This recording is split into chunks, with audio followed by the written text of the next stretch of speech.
கொஞ்ச நாளுக்கு முன்னாடி பாபுன்னு ஒருத்தன் மாந்தோப்பு வழியா நடந்து வந்துக்கிட்டு இருந்தான். அப்போ மரத்துல இருந்து மாம்பழம் தன்னால அவன் மண்டையில வந்து விழுந்து அவன் மண்டையில ரொம்ப பெரிய அடிபட்டுச்சு. அங்கிருந்து ரொம்ப வேகமா பாபு கிளம்பிட்டான். பாபு அதை பத்தி ஊர் தலைவர்கிட்ட பேசினாரு. இப்படி நான் மாந்தோப்பு வழியா வரும்போது மாம்பழம் தன்னால விழுந்துச்சு. அதனால என் தலையில ரொம்ப பெரிய காயம் ஏற்பட்டுச்சு. அது யாரோ மாம்பழத்தை வீசின மாதிரியே இருந்துச்சுன்னு சொன்னான் பாபு. இதெல்லாம் கேட்ட ஊர் தலைவர், எனக்கும் அப்படித்தான், நானும் முந்தானத்து அந்த பக்கமா போகும்போது மாம்பழத்தை யாரோ வேகமா தலையில வீசின மாதிரி இருந்துச்சு. அதனால என் தலையிலயும் ரொம்ப காயம் பட்டுச்சு. நான் அங்கிருந்து ரொம்ப வேகமா வந்துட்டேன்னு ஊர் தலைவரும் சொன்னாங்க. இந்த விஷயம்லாம் ஊருக்குள்ள பரவி ஊருக்குள்ள பகல் நேரம் கூட ஆள் நடமாட்டம் கம்மியாச்சு. அதே ஊர்ல லக்ஷிதான்னு ஒரு அம்மா வாழ்ந்து வந்தாங்க. லக்ஷிதாவும் தான் பையனும் ஒரே வீட்டுல வாழ்ந்தாங்க. அவங்களுக்கு வேற யாருமே கிடையாது. லக்ஷிதா தான் பையனை ரொம்ப நல்லாவே பார்த்துக்கிடுவா. லக்ஷிதா ரகுட்ட சொன்னா, அந்த மாந்தோப்பு பக்கம் போகாத, அங்க இப்போ பேய் இருக்கிறதா ஊருக்குள்ள பேசிக்கிறாங்க. பகல் நேரமே அங்க யாராச்சும் போனா மாம்பழம் தன்னால விழுந்து மண்டையில அடிபடுதான். அதனால நிறைய உயிர்களும் போதும். அதனால நீ தயவு செய்து அந்த பக்கம் போயிடாத, சரியா அப்படின்னு தான் பையன்கிட்ட சொல்லிட்டு இருந்தா லக்ஷிதா.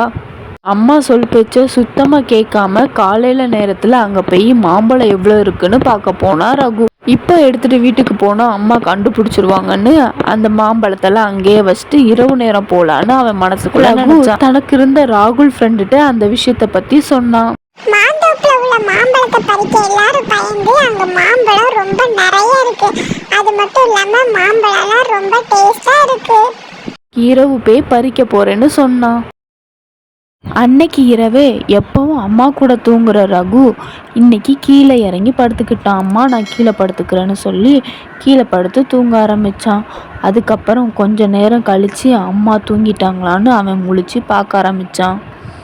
அம்மா தூங்கின பிறகு அங்கேருந்து ரொம்பவும் மெதுவாக அவன் எஞ்சி போகிறதே தெரியாத அளவுக்கு அங்கேருந்து மெதுவாக எஞ்சி போக ஆரம்பித்தான்.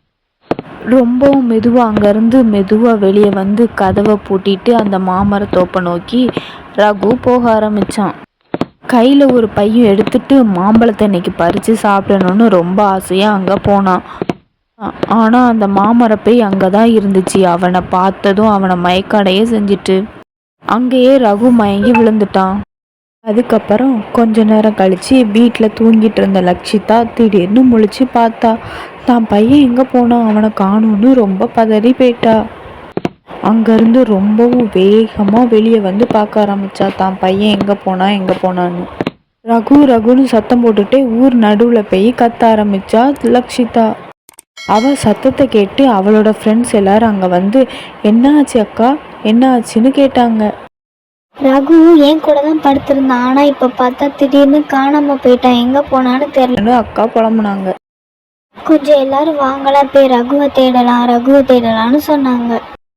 இந்த சத்தத்தை கேட்டு ஊர் தலைவரும் அங்க வந்து என்னமா ஆச்சுன்னு கேட்க ஆரம்பிச்சாங்க.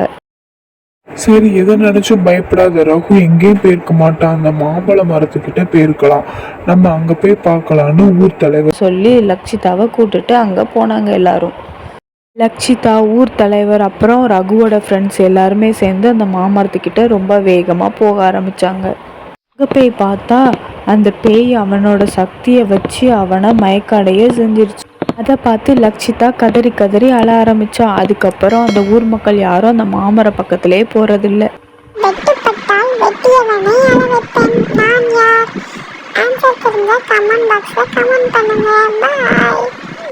பெஸ்ட் ஸ்டோரிஸ் கேட்கணும்னா எங்க பெஸ்ட் ஸ்டோரி டைம் சேனலை லைக் பண்ணிக்கோங்க, கிளிக் பண்ணிக்கோங்க, ஷேர் பண்ணிக்கோங்க, சப்ஸ்கிரைப் பண்ணிக்கோங்க. பாய்.